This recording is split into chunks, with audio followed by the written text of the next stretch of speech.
Welcome to the Center of Light Tribe Yanava. Access granted.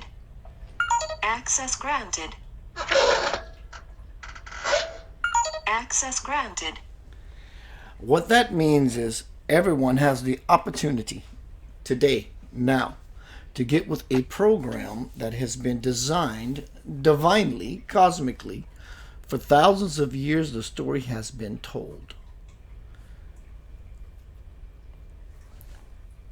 It's now beginning to unfold into a very spiritual. Doesn't mean your life is not spiritual just because you're a 9 to 5er. In a very spiritual context, meaning something beyond our wildest imagination is happening. Are you with that program?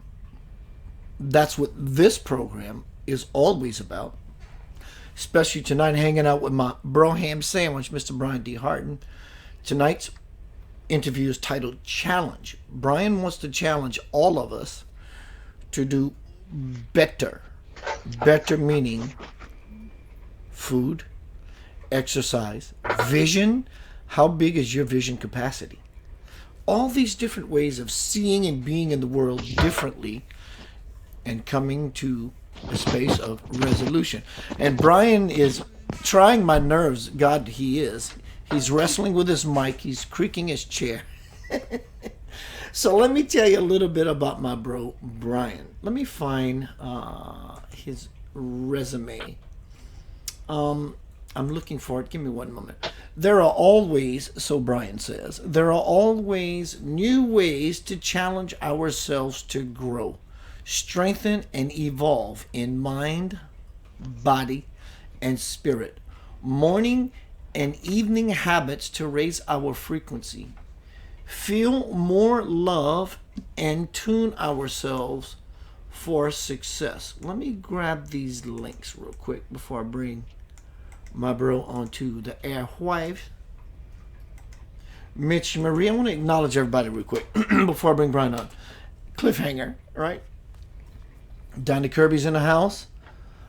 Mitch Marie, Judy, Nori Love, Lynn Marie, Sana Carmen Deshasha is in the house. She has lots of new things blossoming in her life, so much so she's, in fact, she don't know this, but I'm vesseling this for her. Put a check in the mail or send it to my PayPal. It just started. It's about to get crazy for you. In fact, of the blossoming of it.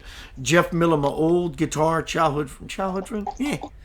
Sarisha, Lincoln, Gregory, Debbie, Rhonda, Carolyn, Kevin, Cindy, Lewis, Andy Kaufman in England, Drum and Fool, Sandy, Lewis, so forth and so on. Hello, everybody. Good to see you. Keith Anthony Blanchard, the Center of Light Radio, Center of Divine Unfoldment and Reinforcement.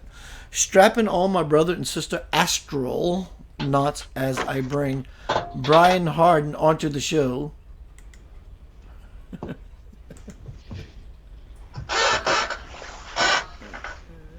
You're deliberately trying to piss me off,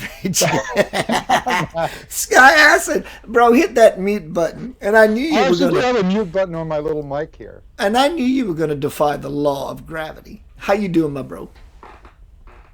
Yeah, whatever. I'm just messing with you.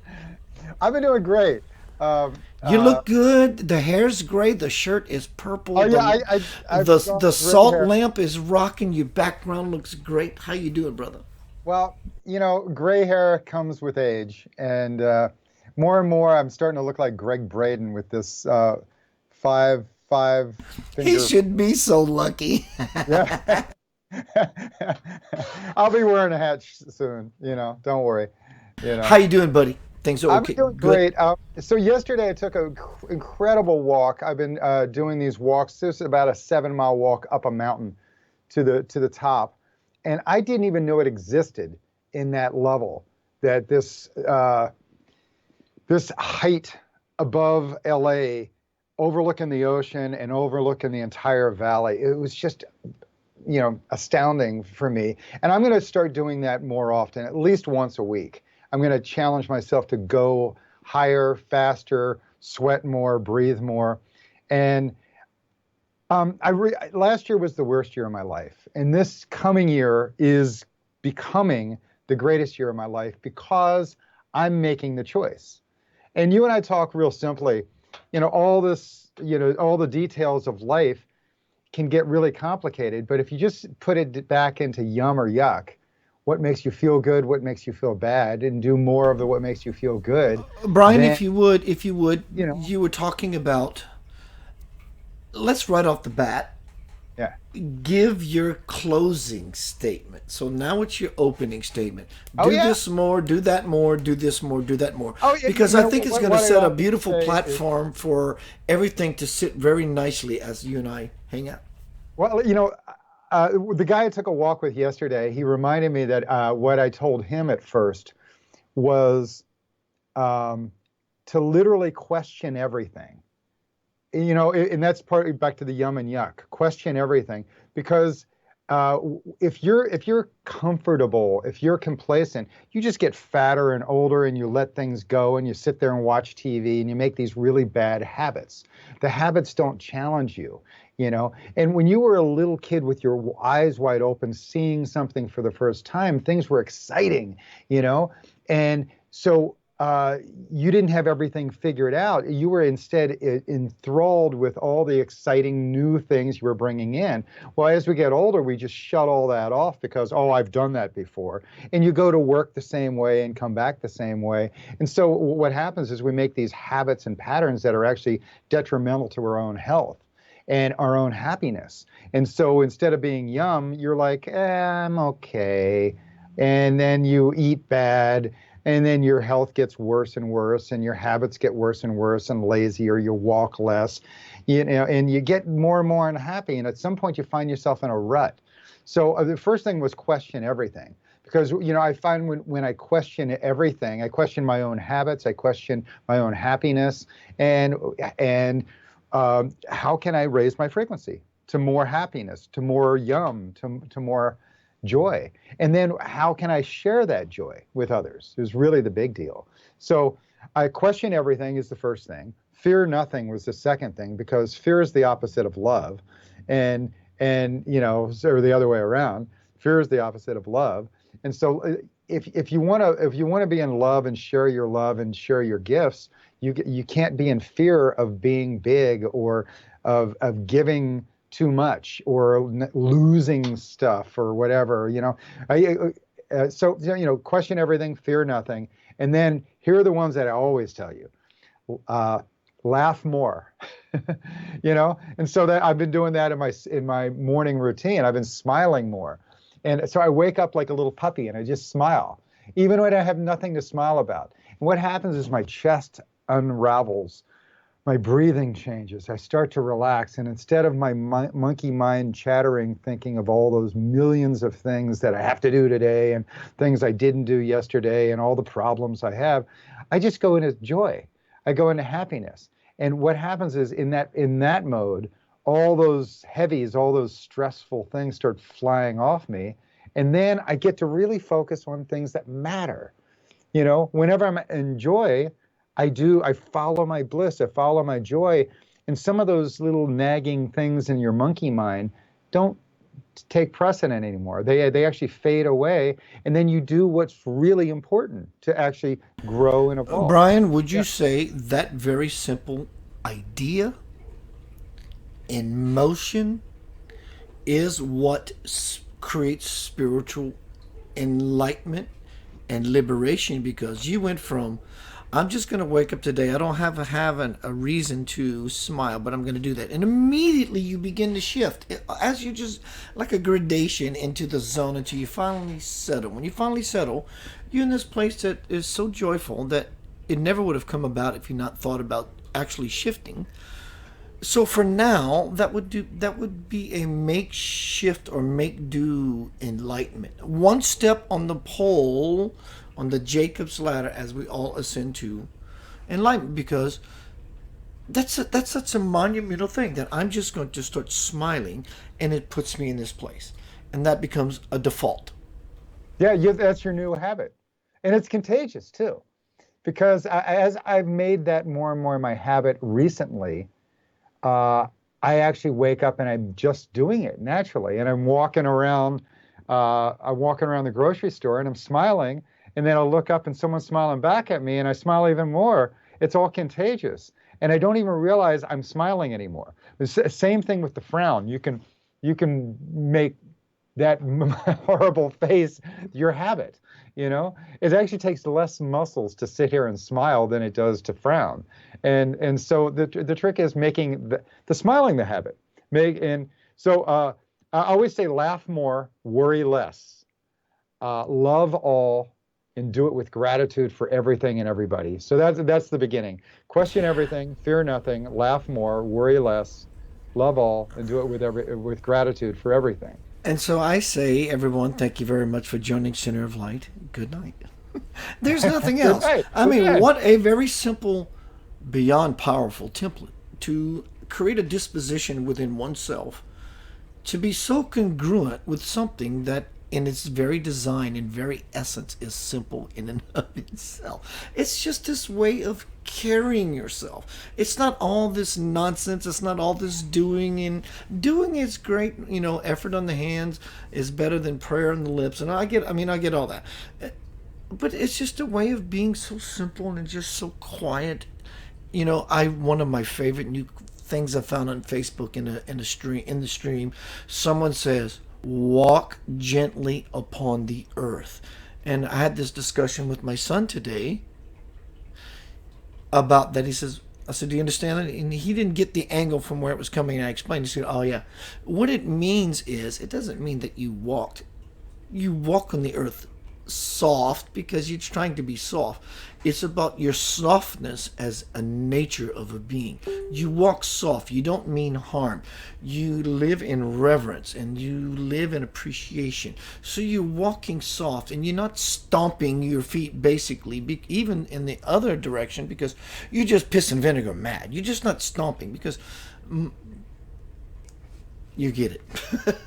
Yeah, that's fantastic. So, hey, tell me about this now. You, I've been following you when I'm not on the radio show. I actually listen to you, and you had a great beard the other day. But I like this also. You look really young and happy. But I loved your beard.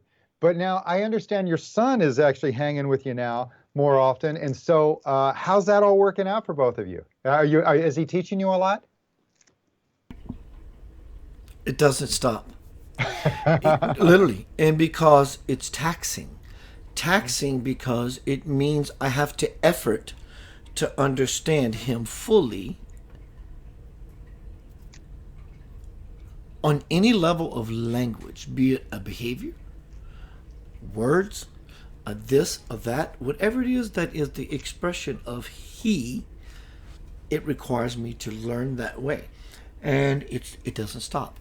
It's very busy. It's very joyful. Lots of pizza and lots of movies saved my life. You know, in a way that I knew we were always going to be together, and not just move between the two parents. Sadly, that we're not together. We're just not together in that way. But we're just like two knuckleheads, like you and me. He's just a younger version of you and me. Just dad. I'm his dad, and I'm also his father, and I'm also his friend. And I cut him a lot of slack, and I educate him versus discipline. Completely different thing. The education is the discipline. In fact, I present something to him, say, "Dude, look at this. Do you see it? Are you looking?" And he gets it. He's a mathematician. It's all wonderful. It's a joy. It's different. I wouldn't change it for the world. It's just a lot. It's something I've never experienced in the form of what is relevant, what is truly important, and how much goes behind that to appreciate those two qualities. That's what it is. But it is overwhelming sometimes. Always trying to be present in such a way that I can't fairy tale because I have to be concerned about another, which is priority. And so the stretching of the mind and thinking differently just kinds of needs a breath once in a while. But other than that, it's fantastic. He allows me to sit here and do this and gives his dad full reign while he sits there on his phone and his wireless headphones and just get into his grill and his thing and socializing because he's living with me and he homeschools. So he doesn't have that socializing network. So I give him the grace of contacting his friends and doing this thing on the internet, and everything's cool. They talk age appropriate. Do your thing, bro. But it's good. Thank you for asking. Well, so you said something really great, which was you educate instead of discipline. It's my way, and this is how it has to be done. So I offer him an idea that will serve him beyond anything that would come across as discipline, repercussion, smack, ass. That's just nonsense. It doesn't go anywhere. It just inflicts physical pain and doesn't do anything in the way of education. So if we offer education, none of this ever comes into play. It's called the higher model, and that's what you and I are doing here tonight. Hanging out as two guys that everyone gets to witness in a bar, having a pizza and a beer, knuckleheading back and forth. But that's what we're talking about. We're talking about challenge. What is challenging you right now, my bro? Well, that's what I was trying to figure out. I mean, it's actually really cool how you said educating instead of discipline. So a lot of us, we make these bad habits. You get this same habit every day, and eventually, as you're aging, you realize I'm unhappy. I don't like my life. I'm not doing anything to challenge myself, and so some people look at changing all that as discipline, discipline, discipline, discipline, and I have to be disciplined in order to do this. And then at some point, there's resistance to it because they set their own discipline. I must go run 10,000 miles or 1,000 miles this month or something crazy, insane, thing. But they don't really make it the education of yum and yuck. Really, if you just do what makes you happy and seek your joy and your bliss as you exercise or as you play, instead of counting 52 push-ups, maybe you do as much until you start hurting, and then you do a few more, and then that's what you have. Instead of being disappointed that you only got 48 instead of 52, you're happy with what you got, and then you keep pushing and pushing. And so the education as opposed to the discipline. So for me, the discipline in our changing our habits or whatever has never made me joyous. It's always been stressful. So I'm a play guy. Like I'd rather play basketball to exercise, right? I'd rather walk these incredible walks and take photos along the way and make a game of it, as part of my exercise. So I game myself into exercise as opposed to the big discipline thing. And it brings me more joy, Do you have anything like that you've done in the parenting? Yeah. Playfulness. Always. Play.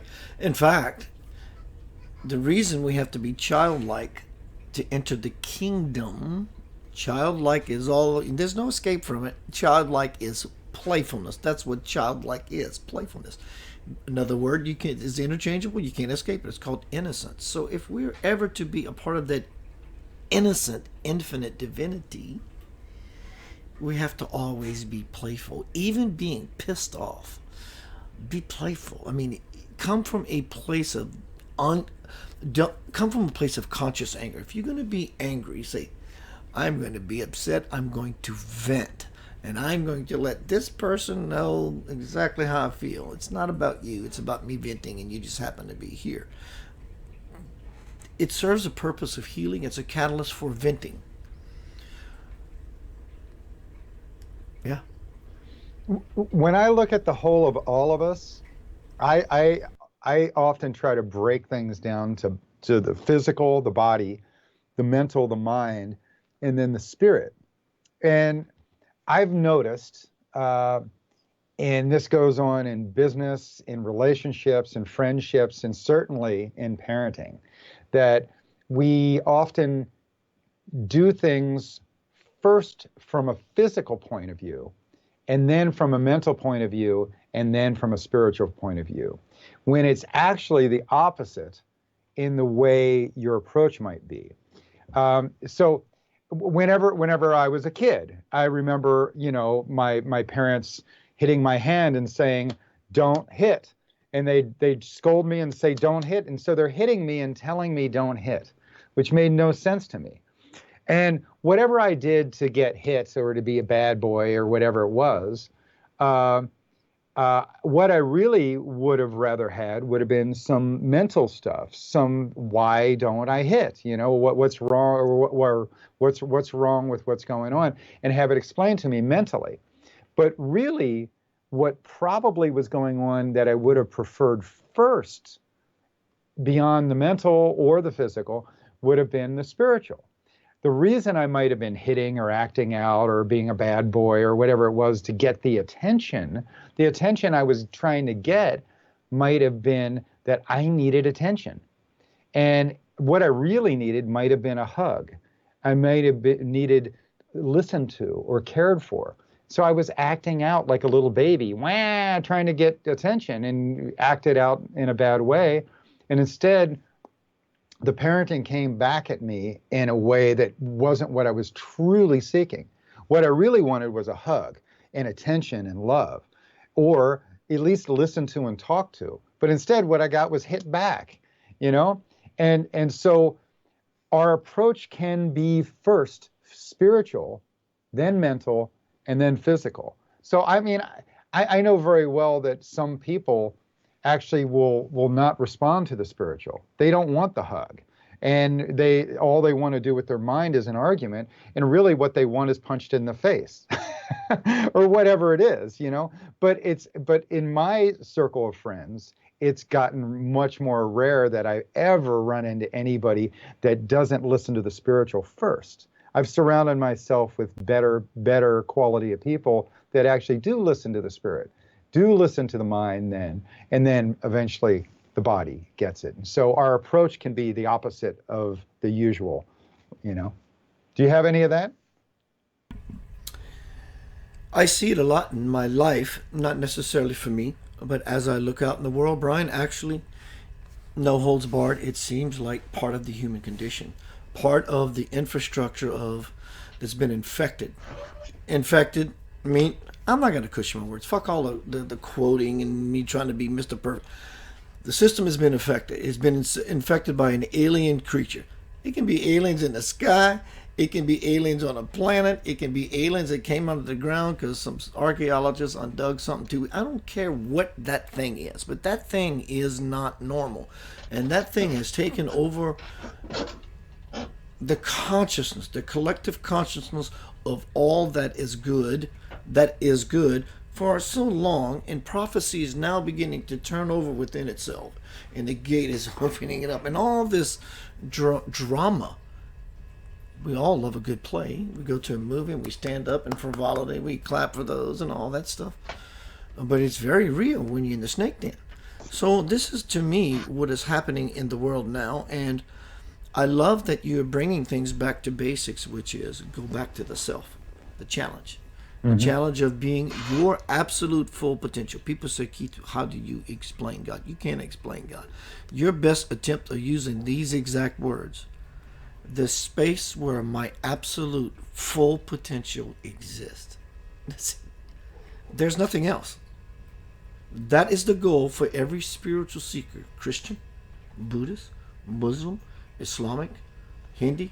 Someone asked me today in the interview and they kept saying, how do we stop the trouble with the people on the other side of the world, the Islams? And so what would be your advice as a spiritual teacher? I said, you have to understand that when you call them Muslims, you're lumping them into a category of radicals. So what you do is you separate the two, which is they may be Muslim by birth, but they are radicals. They're not Muslims. Because in the Muslim faith, Islamic faith, or whatever the faith may be, they have children who all want to see everyone being raised beautifully, Didn't they all try to teach them well to aspire to something that they believed in as a parent and as a parent? And so I see this whole thing dancing, and the fact that you're bringing us back to point and center. Challenge. How do I become my best self, and what is it do I really want? And I think the majority of people on the planet all want the same thing. And first of all, we want a community. We want a job where we feel like we're serving and giving and putting into the community, and we want appreciated for that. We want a family that grows and continues on long after we're dead. We want our lineage to continue. Then we of course, and this is everybody on the planet. This is every Muslim and terrorist and whatever else. They all have families. I mean, I got to live when I lived in the South for 20 years. I actually got to work on a lot of gangster rap, and the bad boys that were in gangster rap, that everybody looked at as the dangerous, crazy guy. What happened was they actually, if they lived and made it through, they eventually had kids of their own, and they eventually cleaned up their act, and with the money that they saved and slowed their gangstering, drug dealing, or whatever down, they would actually turn into these pillars of the community to where they gave back, and they took care of other people, and they helped the community, and they started protecting their family in a different way and protecting the community in a different way from the insanity that they used to have. And then they started mentoring other people. And so it's human nature is to actually evolve all the time. So if you're stupid now, I'm hoping that eventually you'll learn your lessons in life and get a little smarter as time goes by. And most of those thugs and gangsters are actually pretty decent people now. And they had to go the hard path and lose many of their friends to getting murdered by other guys that were just like them, and it was insane. I'm glad to no longer be in any of that energy. That was 20 years ago for me, to where I was doing music that was all those guys, and I felt bad for them, and I saw a lot of them die or go to jail for a long time, and for things that weren't that big of a deal. I mean, most of my friends weren't the killers. They were just selling pot, and they were making music, and 20 years ago, it was a big deal, So, I mean, life is a funny thing. We learn from making mistakes and from suffering, and so if you're not having, like my bad year last year taught me lessons. It was up to me to go, hey, man, what do you have to learn from all this crap? What's the real lesson in here? What's spirit trying to teach you? What's God trying to teach you? And so, I had to really get quiet and listen. And that's why I finally said, I'm sick and tired of being sick and tired, and let's start smiling.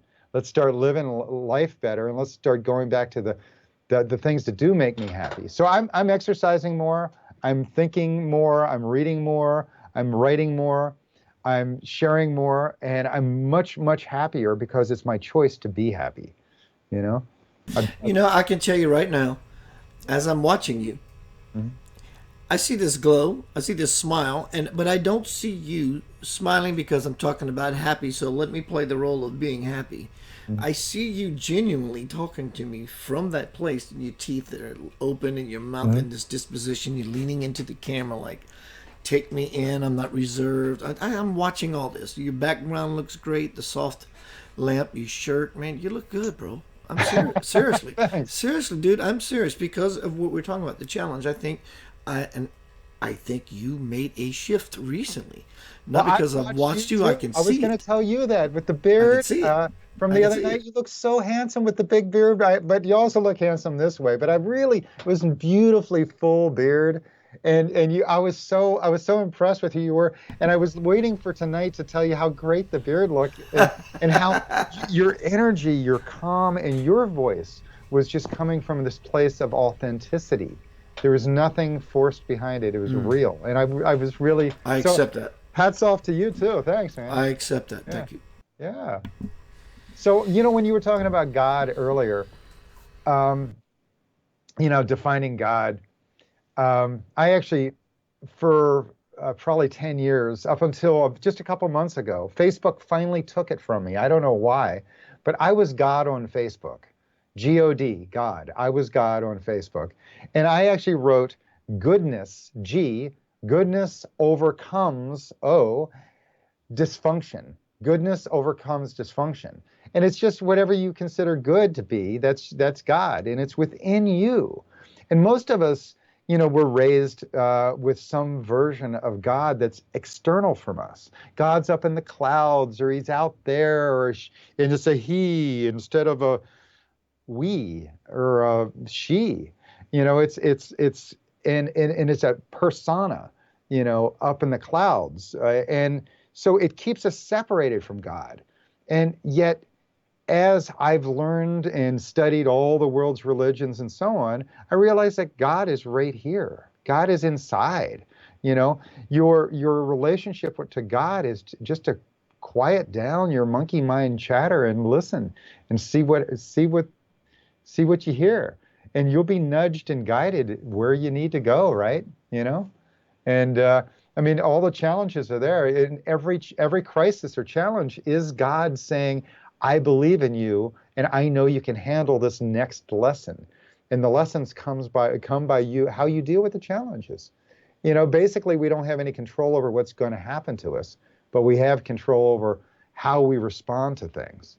And so it's our response, and what's our choice there, and that's And how and we and get to God. and learning how to respond correctly is what gives us control to change the things. So it's this cycle. You have to find your way in without error. So in other words, there's an energy dynamic that says, something happened. And now what I do with that something, do I keep the conundrum going, or do I take a breath and handle it responsibly and find center and understand what it's trying to tell me? Or I can get lost in the noise of it all and the spin of it all. And then it keeps happening. Things are different, Brian. Things are not like they were years ago, for you nor for me. Mm. It's like the consciousness is hyper excited. There's like fertile ground for everything, even from this pole to that pole. Have Do you you studied the feel that? astrology lately? Say The again? planets aligning like this week, like this incredible alignment.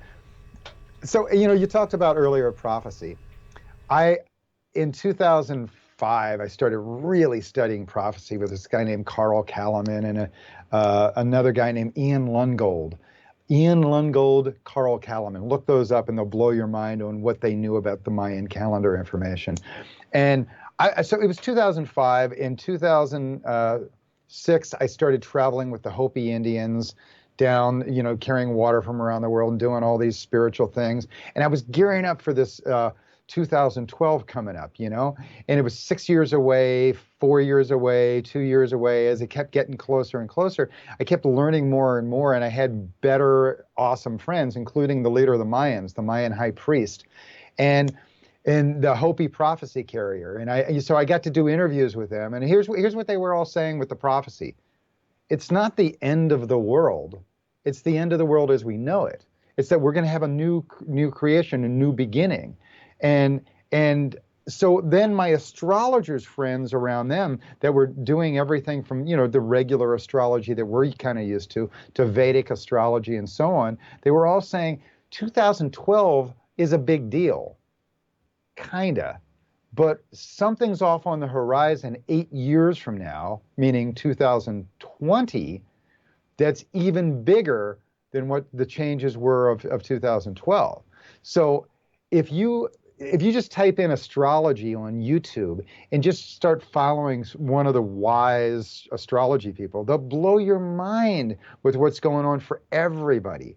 And so anyway, I've been studying that a little bit, enough to know that we're in ripe times for everybody, and that for the last year and a half, for most people, it was pretty muddy. We were just stuck in the mud, barely getting through. Now, our news media will let you believe that things are all rosy and incredible, but things are the elements of change for incredibleness are coming. And that might mean letting go of some heavy things that you got, some things, some patterns and things you've got attached to. And changes are on the horizon for a lot of us. And change isn't necessarily bad. Change is actually good if you're aware and open to all that change and know that it's a lesson that your spirit's trying to teach you, you know? Yeah. I feel you, dude. I feel your scape, your dreamscape, your reality scape. It's exactly how it. That's why you and I so dovetail. We so connect in this way. Yeah, as I'm looking out in the world, Brian, I'm seeing a lot of potential movement, and sometimes, as tough as the world can appear, and we know that it's not so brutal and so big and badass. Sometimes it still grabs you anyway. It still pulls you into the experience.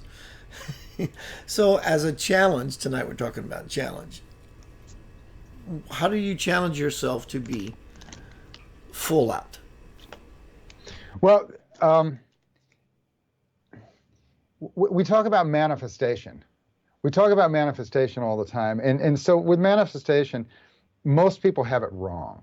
They think manifestation is all about just the thinking. You know, you think it, you think it, you think it, and then it'll come, it'll happen. And it's not just the thinking. In fact, it's quite beyond that. It's the feeling. So your mind thinks, and so you have to have a clear focus on what you desire. Yes, that's step one of manifestation. So having that clear focus, I desire this. I desire happiness. I desire a Ferrari. I desire a certain home. I desire a certain job. But you have to look inside of that desire with intention. That's the second thing.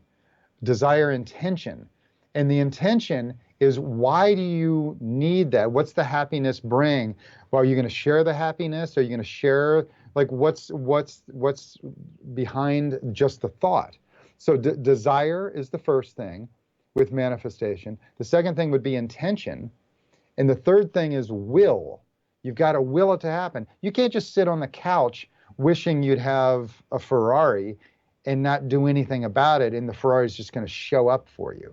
You've got to actually do the work to get the Ferrari, to get the joy, to build the house, to do whatever you need to create that. So your will to do it, and that's where most people end their seeking of manifestation.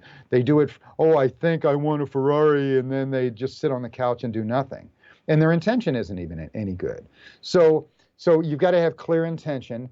And then you have to will it to happen. You have to work for it to happen. You have to, and then desire, intention, will, and the last one would be the destiny. That's what happens. Now, in Christianity, we have a funny little thing. Thy kingdom come, thy will be done on earth physically as it is in heaven, your spirit. So if you ask your spirit, hey, I need some big lessons. I really want to help some people. I really want to help people evolve, and I want to help myself evolve. Well, that's what you probably get. You probably get all the tools you need mentally, physically, and spiritually to help you evolve. And some of those things are overcoming problems. You know, the Ferrari doesn't show up. You know, what shows up are a bunch of problems and little hurdles that you grow from and you learn from in order to get the Ferrari. And probably by the time you get the Ferrari, you realize, I don't even need the Ferrari. It was the path to get the Ferrari that got you there. So all of that, what I just told you about, is generally speaking mental. But you got to impulse the next thing, which is your heart, your feeling into it. So yes, I have to have a clear intention on what I want in life. But number two, I have to feel the feeling of what it's going to be like. So let's say I want the Ferrari. If I decide I want the Ferrari, I need the Ferrari every day, I got to have the Ferrari, the car, I need this fancy car. Well, why do you need that car? If you keep asking the question, why the Ferrari? What do you need? Why? You'll keep going down, well, it's red and it's fast. And then the next one, oh, it'll get a lot of girls. Next one, it'll give me a thrill. What next one? Eventually you get down to this place where you go, well, the reason I want the Ferrari is because it'll make me happy. It'll make me happy. So if you start to feel the feeling of happiness now and choose the feeling, you'll change your posture. You'll walk differently. You'll walk in the room as if you have the Ferrari out in the parking lot. Everything's perfect. And the feeling you exude will bring about the support for you to financially get the Ferrari. Now, this also works with lots better things than stuff. This works with relationships. This works with love for yourself. This works for your own health, for your happiness, for your ability to create things that'll last, lasting products and ideas that will be handed down for generations long after you're dead.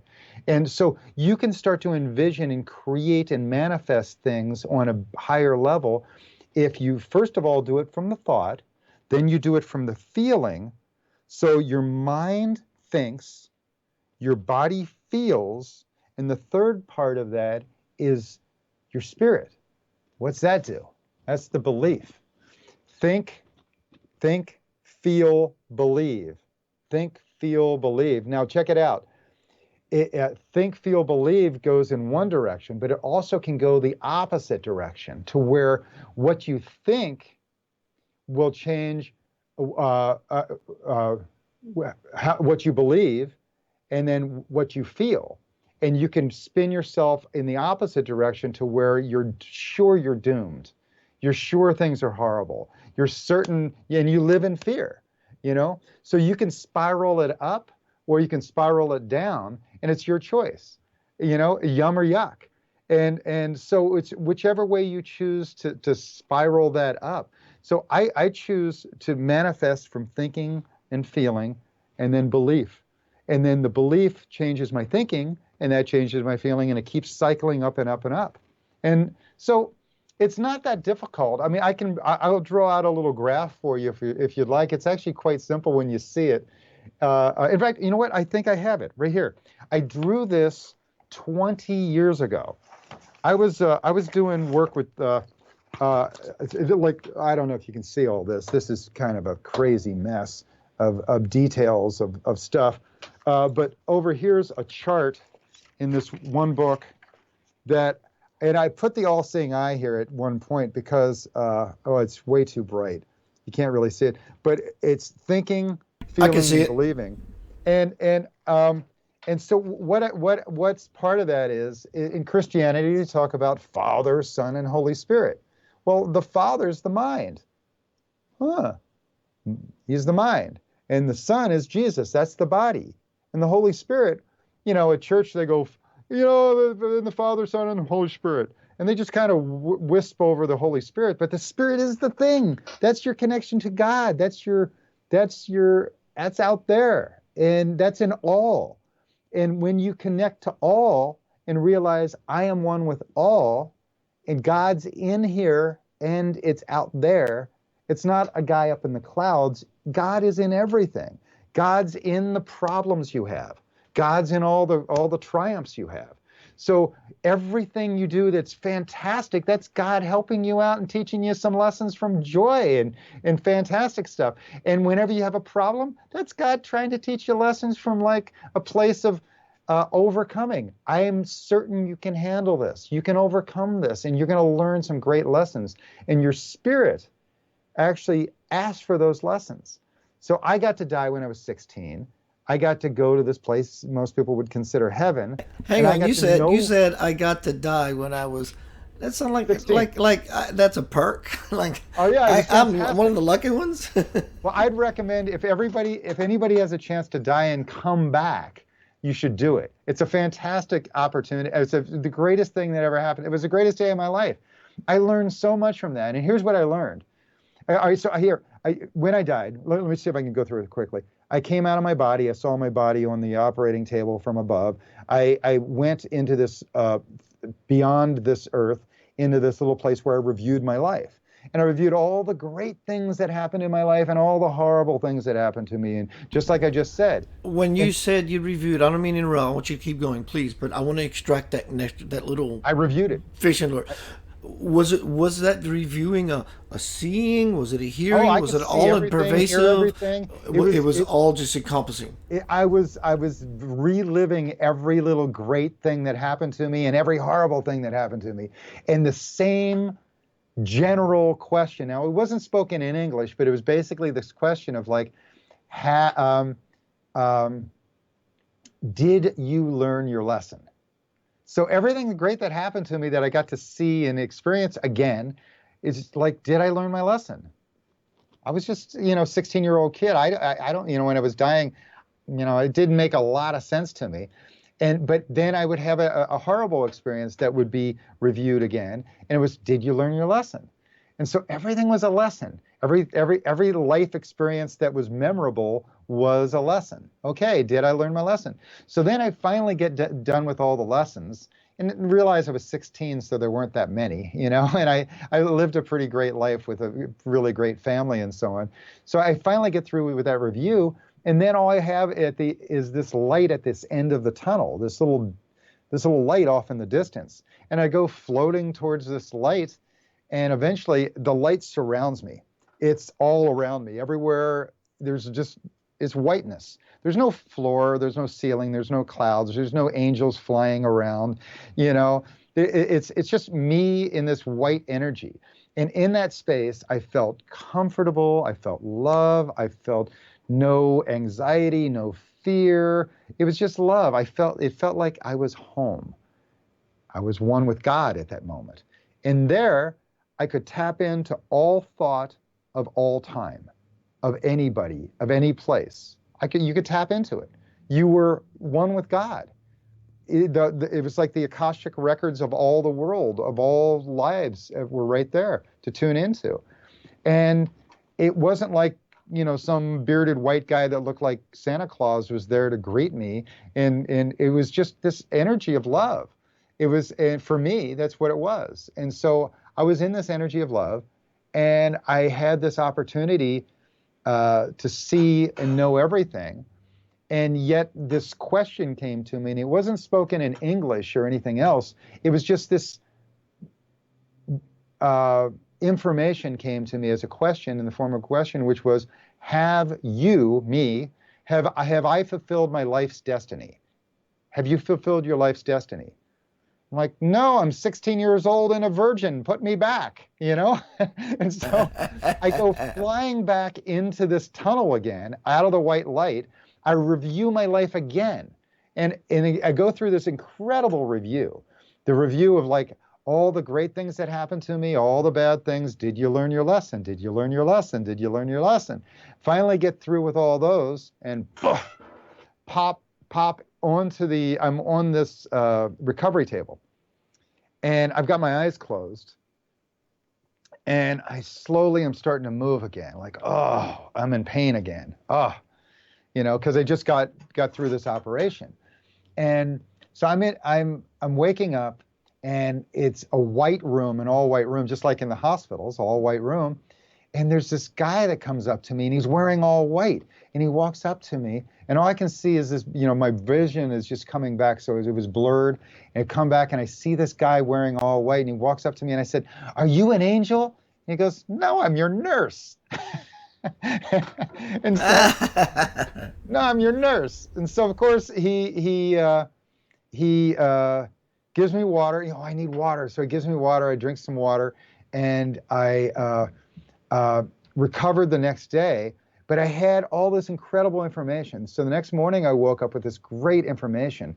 I had also a birthmark on my back that still exists back there, where all the nerves from my internal organs that were all messed up, all the nerves fired on this one spot on my back and it basically kind of burned the skin in that area and discolored the skin. Well, anyway, I woke up with all this wisdom that I couldn't talk to anybody about, because in 1978, we didn't have the internet. We didn't have, I mean, we had the library, but there wasn't a self-help bookstore. There wasn't a self-help section of a regular bookstore. I mean, you had to be pretty esoteric to get into anything. And I was in Hagerstown, Maryland, in a small little town where I didn't have access to anything. So all this information I got was incredible, and it had to stay inside because I sounded crazy if I talked about it, which was I died and I came back to life. But what I learned was you and I, and everybody else, including the animals, including the plants, we're all just energy beings. Those plants are energy beings. The animals are energy beings. And we all have this desire to continue living. I mean, if someone messes with a plant, the plant will struggle to try to live until it's finally dead. Same with an animal, same thing with us. I mean, we all want to live, and we all want to not only live our own lives, but we want to leave behind a trail of other and the strongest. We want to support What the strongest. is that? That Yeah. is it. That's Yeah. the question. What is that thing that you're talking about right there? Desire That is to desire, grow. that is passion, it's life moving forward all ways. That's the creation. current. That's the Creation. current. That's Active the creation. current. The other ones, yum is creation, yuck is destruction. Yum or yuck. And so, create or destroy, and now Voltaire said that every act of creation is an act of destruction. I actually say the opposite sometimes, which is every act of destruction is sometimes an act of creation, because sometimes we have to destroy the version of ourselves right now that we're very bored and, oh, I'm okay. I've got lots of money and I'm getting fatter and older and I'm going to get closer to dying and I don't care about my health or whatever, right? Well, we have to destroy that version of ourselves, and sometimes it's getting scared. We have a heart attack, and then we go, "Oh shit, I got to get in shape," Or we look in the mirror. I'm looking older. I gotta unage. I gotta take care of my skin. I gotta get rid of the belly fat. I'm getting stupid. I've got to challenge myself mentally. I'm getting lazy spiritually. I've got to actually connect to God. I have to quiet my monkey mind. And so at some point, the challenge is right here. God is here, the creation. We have to destroy this old guy to get the new guy, and let go of all those ego things that you had before. I was a doctor, oh, I'm a doctor, and and whatever. I'm a lawyer. I'm a blah. One of the happiest people I ever met in my life was in Nashville. And it was the guy, he was our garbage man. And I heard him coming down the street for like a year before I ever actually went out and met him. And this was a happy garbage man. And he was ripped. He was muscular and ripped. And he was singing at the height of, as loud as he possibly could every day. And he's riding on the back of the truck singing blues, incredible music. In fact, you'd love him, And so the guy, I finally went out and met him, and he was just joyous all the time. And I said, "So what's your deal?" He said, "Well, I used to have this bad job and I had to sit there doing nothing. And I was unhealthy, I was fat, I was lazy, and I always wished I had enough money to exercise. So that job I got fired from because I really didn't like it. And I ended up being a garbage man. And most people would have seen that as decay. But as soon as I started exercising, I lost all my fat, I lost all my weight, I started getting healthy, and I started breathing better, and then I started singing better. And I forgot my love and joy for singing, and I started singing at the top of my lungs every day while I was out there doing the garbage. And so every day he was out there singing all day, 8 hours a day, breathing and strong, and he was ripped. He was so handsome and so happy and joyous and singing all his favorite songs. And so who's to say that destroying the old version of you won't bring about the greatest version of you by being a garbage man in Nashville, Tennessee? Who knows? Yeah, it's fantastic. It's the blossoming of the lotus flower. It's the rising of the phoenix. It's the opportunity that's unfolding in front of everybody. But equally, the same opportunity is this one. Yeah. And so that gate is open, and in that doorway is just a light that says, "You can have it." Whatever you ask for, consciously or not, it says, "I love you so much. You can have So, it," and so it just magically appears.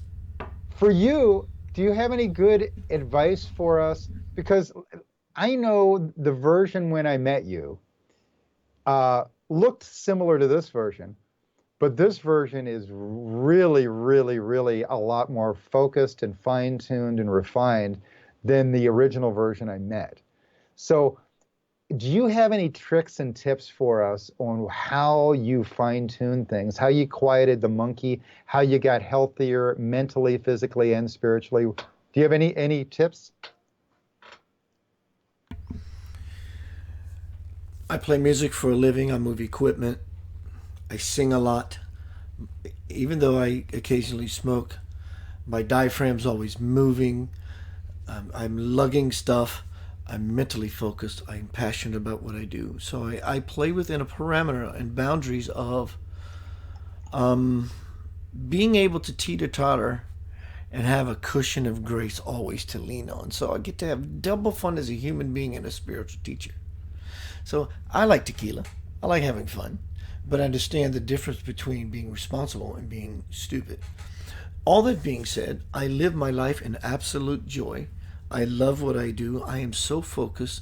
And having met Swamji 6-ish years ago, coming into my life, Swamji is the universal Lord manifested on planet Earth. Right now, you're hearing a rumbling noise if you have good speakers because I live near a train station. But forgive me. But I want to show you a picture of Swamji for those who are not familiar. This is God on Earth today. Been on the Earth 9 times. First time was many thousands upon thousands of years ago as the first God realized being to be on Earth. This is Lord Datta.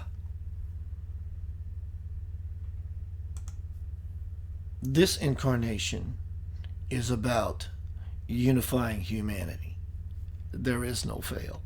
So now, knowing that from soul to bones, it becomes you can choose now to be a part of the unifying humanity program, or like Ash, Africa, Australia, Amazon, the whole world is going to burn. It's purification. It's a purifying fire. It's not a judgment. You have a choice always to divert your attention not from a something, but to choose to move toward a something. And that something is everything. And that to me is what I am so hyper focused on. It does not leave my consciousness. I am so integrated into that energy. There's nothing I can do about it. And I'm enjoying the ride to the fullest. So it's a shake hands deal. It's an agreement, and I'm loving it. And I'm loving to be of service, and I'm loving to raise my son being of service. I'm just loving being me and doing just what I want. There's nothing else I want. Like you, finding that joy in your challenge that you are meeting beautifully, that there's nothing else you want for. You're just in it. You're in it to win it like a chicken dinner. You're just there and you're just wallowing in it and grateful. And as I watch this light bask on your face, it's all representative of the Brian that I've come to know as well. Well, thank you. Thank you. I've been trying to raise my frequency, and some of these things are really, really obvious um, for me. Like, you probably read a million little books, and they give all sorts of advice, and you just have to actually go with what works for you. But what works for me is that smiling when I first wake up. And I tell myself, my life is unfolding in goodness. My life is on course. And I convince myself that everything's okay. I mean, every problem, every crisis is an opportunity to learn and grow. Brian, excuse me. That is very crucial. That is very key. What you Yeah. just said, that you are able to convince yourself that everything is okay. I'm so glad you said that. That is so powerful. Most people don't get that opportunity. My life, as yours, changed when I realized everything is always okay. There's nothing wrong anywhere. If one could at least get to that, you're home free. Everything's always okay. That's called trust. It's called faith. Well, if that doesn't work for you, those two words, everything's okay. I'm okay. I'm okay. I will always exist. I'm okay. Yeah, you even on your worst day, you still woke up the next day. So you're 100%. You're doing great, you know?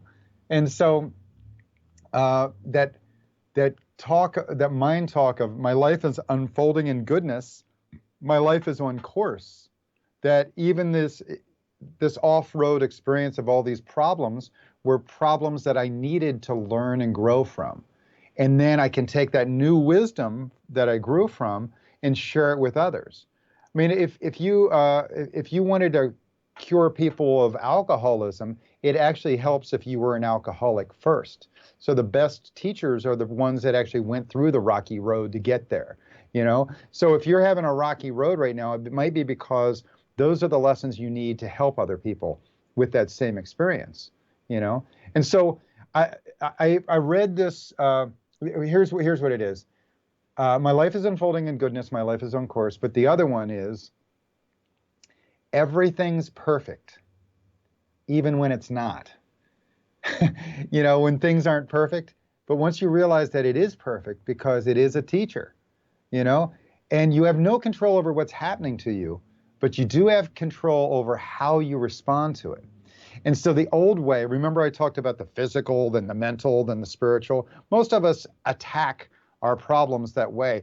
Ah, you know, bam, punch something or whatever. And then they complain, argue, blame, and complain. My ego, how dare they do that to me? They were trying to do this mean thing to me, right? So the physical or the mental, they don't approach it from the spiritual. And the spirit's really what the thing that wants the lesson, you know? And so when you can turn off the monkey mind and ego, and you can turn off the physical response and start to respond with quiet and go within and like, what did that horrible situation mean to teach me?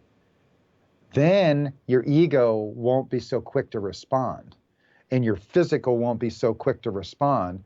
And so we can respond to ourselves in the same way you would respond to your children or your friends or family. That or sounds whatever. like the Yeah. exact model for war. What Sounds spirit? like, yeah, the fact that we don't go there first. We Oh, there go we go here first. first, and we go through all this stuff, and we Yeah. respond through complete. It sounds like the perfect recipe for ongoing war. War Well, within and we've done that for oneself, a 2,000 years. war that we express externally. Absolutely. We've done that for 2,000 years. Jesus's message was don't judge. And that was 2,000 years ago. So we spent the last 2,000 years ago judging each other. That guy's a Muslim, so you should hate him. Now, Jesus never said hate all Muslims. He never, he said love one another. And he meant everybody, you know? He meant all people, all things, all living things. And like if Jesus were alive today, he'd go, "Whoa, guys, you got it all wrong." You know, I didn't say fear me. I said love one another. I said love, and you can be like me. If you raise your frequency high enough, I'm certain that we, as in everybody on the planet, could potentially walk on water. Because what sounds like crazy talk now with what I just said, walking on water, well, we'll never be able to walk on water. Well, 150 years ago, we didn't have electricity, we didn't have airplanes and cars. If I would have told you 150 years ago, we're going to take lightning bolts and put it down tubes and send it into everybody's house, and the light of the sun's going to come on at night, and the warmth of a fireplace is going to come on with a knob, you'd think I was crazy, or that you're going to have houses that are going to fly up in the air from one city to another and from the entire way across the United States in 5 hours. You'd think I was crazy. Yeah, and see, this is a different type of technology. It's Yeah. the same technology, but Yeah. it does not require any of the hardware, the wire, the outlets, the apparatus you need to create to such source energy, technology generator, whatever it takes. This new technology that has been unfolded and etched on the human heart since the beginning of time, which has never started. That's what this is all about. All prophecy has been pointing to now. The 1,000 years, the hype throughout the entire universe, structure, the matrix on every possible level. Everybody and their grandmother, from the dearly departed to the extraterrestrials to the ultra-terrestrials. Everybody wants a piece of the human ham sandwich. This is where the party's at. The energy is getting so high that Brian, I did a presentation the night Christmas Eve, and I said, tomorrow morning, don't be surprised when you wake up, and something's going to change. Do you feel this momentum moving hard? In fact, you don't have a choice to be on board. You have a choice to choose where you're going to sit, or a seat will be made for you. Which, in past talks, you and I have talked about four world problems. Four problems of the world, and we've talked about what the solution is, and it's actually quite simple. All those four problems are caused by the same things. And when you do you mind if I go over that with you just for a second? You don't By mind? all means, bro. Okay, so Deepak Chopra years ago created this, was part of a group that was created called An Alliance for a New Humanity. Fantastic. So that's how I heard about it, through Deepak, because I was working with him then. And he would talk for an hour long about all the details of all these things that they did, but he never gave the solution. And so here's at the end of his 1 hour talk, he would say that there's four problems of the world, and here's what they were. First, and they're in no order. One is ecology, that we're basically screwing up Mother Earth. You know, Mother Earth has got the same amount of water and resources on that when you know, from 2,000 years ago or 5,000 years ago, we have the same amount of water. We just have way more people. So at some point, when we overpopulate and overpopulate and overpopulate, and at the same time consume minerals and resources at a higher and higher rate, more and more of us, then we're actually depleting Mother Earth. And so, you know, once you burn up all the oil, where are you going to get the oil? You know, it's just not there, you know. And who's to say that that oil isn't there that actually lubricates the planet in some weird way? It is. It's actually a natural liquid of the planet. They made us believe that this was something from fossil fuel. It has nothing. It is a natural liquid lubricant of the earth. No, it is an endless supply. But your point was, either way, is what happens when we plunder and deplete the earth of something. You know, people think, well, climate change is not real. Well, let's get out of the ridiculousness of calling it climate change. Now that we've thrown that piece of shit model away, let's talk about something that's really happening. That things are becoming unstable because of the unconsciousness and the ignorance and the acting upon the fear of humanity, and it's throwing Mother Earth off kilter. She will find her balance. The question becomes, will we? She will shake like a dog and get rid of all the fleas. This is law. This is the law of physics. It's the law of spirit. And all that's really required of everyone is to be nice. Be nice to yourself. Do what makes you joyful. Be nice to other people. Go out of your way. You may say, well, I have a 9 to 5. You have more than 9 to 5, because the time we're living in, if you don't get with the program, your comfortable life will take a backseat to everything that's happening around you. I'm just a messenger. Don't shoot me. What you hyper focus on will pull you into a group of people.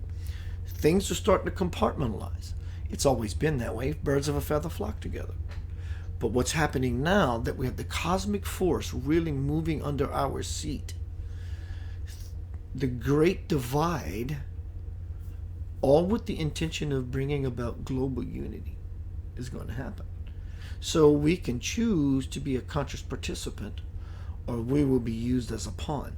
Either way, the dance continues on. The very famous scriptural prophetic dance. And it's happening now.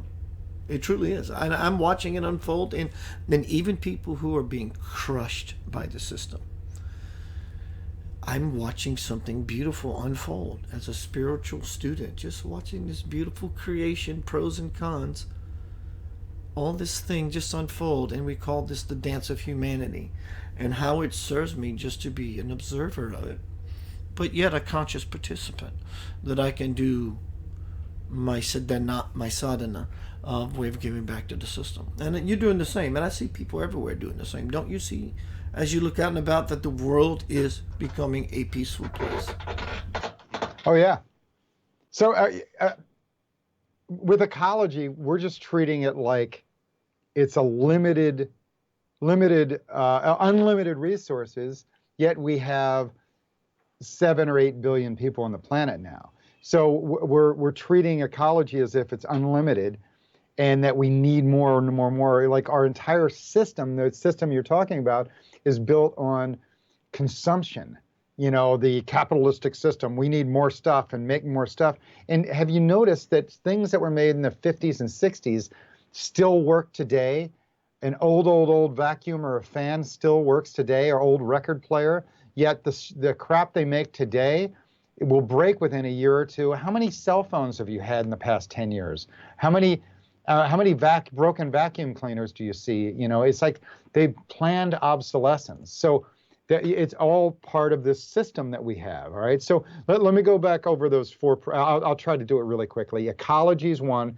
We treat it like it's unlimited, yet it's limited. Economy is another one. And economy is where we're all in the system of money, and money itself is actually, you know, they say it's the root of all evil. I mean, it actually has this energy to it, to where it keeps us enslaved because of the way they built the money system. Infinite debt, and you're always owing a bank. So when you go borrow money from a bank, they have a thing called fractional reserve banking. The bank actually doesn't have any money. They just write down a bunch of digits that they don't even have, and then you start paying debt to them. And so the debt is always growing. If you look at all the debt owed today, there's like $30 trillion of debt in the world. But to who? And where did it come from? And so money used to be based on something like gold standard. Now it's based on nothing but consumer confidence. And so this infinite debt is what that money system is based on. So a limited resources, infinite debt, yet they flipped both of them upside down as part of our system. And then war is another part of the system. And it's, you know, with the don't hit. Well, we do the same thing with countries. We bomb countries because they might have a bomb. We attack. That is so beautifully said. Yeah. That is such an easy picture to paint. Yeah. We do the same with countries. We trying to teach them not to hit by hitting them. It's insanity. And so war, and that goes with other violence too. You know, your ego gets hurt, but with someone cutting you off in traffic, and then all of a sudden you're like, rah, rah, rah, rah, rah, rah, rah, rah, rah, you know, mad at someone over nothing, you know. And realistically, what's that do? It just gets you riled up, gets them riled up, and the truth is, they probably had something on their mind, like a ailing parent or a child that needed picked up or something else, and they weren't even thinking about cutting you off. They weren't trying to do it on purpose. And so anyway, we create war with people and things. You know, the 4 agreements, one of them says, don't take anything personally, you know, that, and so that's the agreement. You know, it's like, we don't need to create war. It's really probably not meant for me, you know, them cutting me off or the anger. So ecology, economy, war, and the last one's just personal preferences. And so you said earlier, you know, we've had in our American system that we need to hate all Muslims. It's so sad, because I mean, I live in a town. I live in Los Angeles, where there's, you know, all sorts of parts of town that there are amazing people from all around the world that have collected there. And there isn't anger and hatred and violence because they're all intermingled. When you rub shoulders with everybody of the world, you realize that they're all doing the same thing. They all want the same thing. They want joy and happiness and good food and community and whatever else. They want the same things for themselves and their community and their family, and they want lineage and so on. They're not trying to hate other people. They're not spending their day, who can I hate today? They're instead, who can I love today? And they're trying to love. So in human nature is that love. And so ecology, economy, war, and isms or personal preferences, which is racism, religion, sexual preference, whatever. I hate that person because they're a different color than me, or skin color, or sexual preference, or whatever it is, I hate, I'm supposed to hate them. Well, that's all taught. Children, little babies don't hate. They just see light. And we can go back to seeing light too, So what causes all those problems? Same shit. All those problems are caused by the same exact things, which are ignorance, greed, fears, and then these patterns of old. Oh, well, we've always done things this way. No, maybe in your short lifetime of 20 years or 30 years, it seems like it's always been that way. But these patterns of old are what keeps us enslaved to the system. The system, if you do any research on all these little details, we didn't always do things this way. And if you look back at some of the tribes that have been untouched, or really ask them how these old ways are, they didn't have money, and they were happy, and they took care of everybody. I went to an island called Kuna Yala. It's in the middle of, it's off of Colombia, north of Colombia, in the ocean. There's 360 islands. There's 25 or 30,000 people on these 300 islands. And they don't have money that they deal with. They have their own language. They fish in the ocean right there and by the coral reefs. They get bananas and plantains right there. They grow their own rice, and they have chickens right there, and they have water they collect and bring in. And most people live happily ever after in this beautiful place with no money. Everybody's taken care of. There's no poverty. Everybody's so poverty-ish. They don't. None of them have Ferraris because it's an island.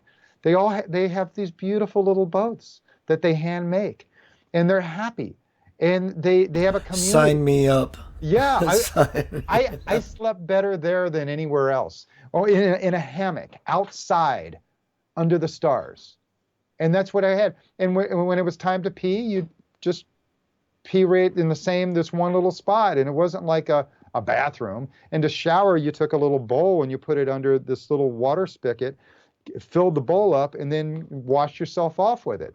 But it was heaven because it was so simple, and everybody was fed, everybody was happy. They were all playing games, and they were all educating themselves. It was kindness and beauty.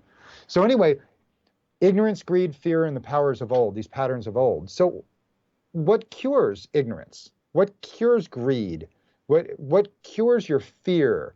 Well, fear, the opposite of fear is love. The opposite of ignorance is education, and that's done with love, and open-mindedness. And then what's the opposite of greed? It's giving and sharing and caring. And then these patterns of old, we just got to break. These are habits. So if you can break the habit in you and start taking care of you better, your health, your mental education, and then your spiritual connection, if you can start to make those changes in yourself, you'll make it in your family, then your community, and then you'll change the world. So if you want to change the world, you got to go macro. You got to do it micro first. We got to change here, World. So what you're saying is, when we make this kind of focus, this kind of dedication, passionately, sincerely, when we put that spotlight completely, it's me. Yeah. When we make this kind of declaration to ourselves, that the world of infinite potential just magically appears through the silence of wanting it. So John Lennon said this incredible quote, and I'm going to add to it. John said, peace is not something that you wish for, it's something that you make, something that you do, something that you are, and something that you give away. It's not something you wish for, it's something that you make, something you do, something you are, and something you give away.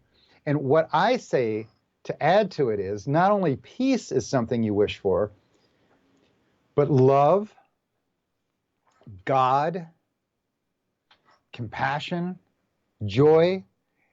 If you want joy, if you want love, if you want health, whatever you want, but if you want joy and love, it's not something you wish for. It's something that you make, and something that you do, and something that you are. You become that, and then something you give away. So here, I'm just going to smile for a second, and it's actually contagious. It's actually contagious. You actually smile, and it's contagious. And so your health is the same way too. If you start taking care of yourself even better and higher frequency, everybody in your household does. They start eating better, they start thinking better, and it is contagious. I've been hanging out with a lot of young guys, and I don't know that I'm as old as I am, but a lot of the guys I hang out with are between the age of about 20 and 23 years old. And I actually think I'm 23 until I look in the mirror and I'm like, oh, you're the old guy, but I'm unaging because of that. And I think you hanging out with your son will unage you more and more as long as you stay playful. I'm standing next to innocence again. Yeah. Right? It helps me to remember something I may have long forgotten in any particular arena, any particular thing. Brian, we're at the end of the show. Would you like to leave us all with something of the Brian D. Hardin Wisdom Book? Something you can learn, something we can use, not just a message, something we can use, make it applicable, and then we could see something expand in us and go, oh, wow, this is really, really cool. Well, I mean, I've kind of gone over some of the things that I talk about all the time. And it's really what I've learned. The biggest thing I've learned over the years is all of that is the feeling. And we were taught as kids, you are what you think, you are what you think, you are what you think, think. And then when manifestation and The Secret came out, oh, you need to manifest from what you think and just think it. No, it's not just think it. That's the beginning. Yeah, you have to be clear on your intention. What do I want to manifest? What is the clear, and have a clear vision of it. But then, instead of like, I want this exact thing, you can let go of that once you start to imbue the feeling that that's going to give you. Why do you want that? You have to have clear intention. So your intention with that thing or that desire you want, be it the family, the house, the car, the job, or whatever you're creating, you have to look at the intention behind it. Why do you want to do that? Because you want to help others. You want to, it's not something you wish for, something you make, something you do, something you are, something you give away. So your intention has to be that. Something you make, something you do, something you are, something you give away. You have to actually have the clear intention. So clear focus, clear intention that you're doing this to help people and to bring joy. So right? Basically what you're saying is, and I absolutely agree, because if you want to get spiritual real quick, if you're not been spiritual and you want to be spiritual real quick, do things for other people. Just start doing things for other people. It will put you in the space of, oh my God, I just did this and I never done it before, but this person gave me this most beautiful smile for my simple help. It will feed your ego in a good way. It'll feed it through the nourishment it needs so you can see yourself as an individual, one of helping others. And I'm telling you, Brian, it just all changes. It's like you've braved the mountain. Now you're at the mark to where you're coming downhill, and then this inertia, this momentum, this energy begins to push behind you. If you want to become spiritual real quick, help other people. beyond what you think helping is. Be willing to lose yourself in helping other people. Exponentiate the whole process even to your liking quicker. It'll bring you to a space of God, feeling connected. You may have family, but how connected? You may meet someone where you feel so connected. Every day on Monday, at 3 o'clock in the afternoon, this person's. I mean, it's just a beautiful thing. You want to get spiritual, help other people. Bob Dylan said, "You got to serve somebody." It was his. You got to serve somebody. But anyway, so manifestation, you got to think it. You got to be clear intention. You got to your will to do it has to follow through. You have to follow through. You have to show up. You can't just go, "Oh, I want this." You got to show up.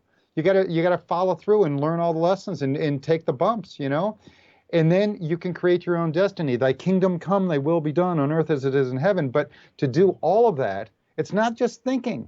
It's the real secret is to feel it. And all these people that talk about manifestation, they forget the feeling. You got to feel the feeling that you actually have it. So what's the feeling you desire with all this desire? What's the feeling? So the bottom line is, what's the feeling you want? So when we tune into the feeling, we actually attract like a magnet. We attract what we desire. And then we approach our life as if it has already happened. And your brain doesn't know any difference between a thought in the future and the thought now. So if you pull the future of what you desire and the feeling of what you desire to the now, and you start to respond in your body as if it's already happened, it actually accelerates everything. It starts to come really quickly. Pounds just fall off. Joy starts coming in. Your ability to help other people starts showing up, and your ability to actually manifest other things starts coming in too.